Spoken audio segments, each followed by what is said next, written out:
இப்படி சண்முக ஐயாவும் நம்ம முத்துராச ஐயாவும் பேசின உடனே பக்கத்தில் வைகோ ஐயா சப்போர்ட்டுக்கு வந்தார்லா. என்னன்னா இங்கே பாருங்க, கம்யூனிசத்தை பற்றி அவருக்கு என்ன தெரியும்? முதல்ல தெரியாது.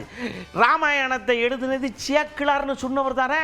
அதனால இதை பற்றிலாம் நம்ம ஒன்றும் பெருசாக எடுத்துக்க தேவையில்லை. அவர் வாட்டுக்கு அங்கங்கே அப்படியே மண்ணை மாதிரி தூத்து பேசிகிட்டே போயிட்டு இருக்கட்டும், நான் மாட்டுக்கு நம்ம வேலையை பார்ப்போம் வாங்கன்னு இந்த பக்கம் கூட்டி விட்டார் எல்லாரும். எடப்பாடி கம்பராமாயணத்தை எழுதியவர் சேக்கிழார்னு சொன்னவர். கம்பராமாயணத்தை சேக்கிழார் எழுதினார் என்று உலகத்திலேயே ஒரு அபூர்வ பிறவிதான் இப்படி சொல்ல முடியும். அப்படிப்பட்ட அபூர்வமான மனிதர். அவர் அரசியலிலே விமர்சிக்க வேண்டும் என்பதற்காக கம்யூனிஸ்டுகளை வசைபாடுகிறார். அவர்கள் தியாகம் செய்தவர்கள், போராட்டங்களை கண்டவர்கள், உதிரம் சிந்தியவர்கள் கம்யூனிஸ்டுகள். அவர்கள் கொள்கைக்காக வாழ்வை அர்ப்பணிக்கக்கூடியவர்கள்.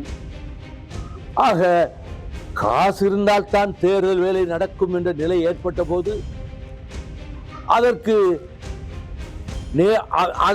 பக்கபலமாக இருந்து திமுக கழகம் நேரடியாக உதவி செய்திருக்கலாம். ஆனால் இப்படி புழுதி வாரி தூற்றி பேசுவது முதலமைச்சராக இருந்தவருக்கு அழகல்ல. பிறகு உங்கள் இயக்கத்தை பற்றி, ஜெயலலிதாவை பற்றி இதையெல்லாம் அவர்கள் பேச ஆரம்பித்தால் நீங்கள் என்ன ஆவீர்கள்? இனிமேலாவது இப்படி பேசுவதை தவிர்த்துக் கொள்ளுங்கள்.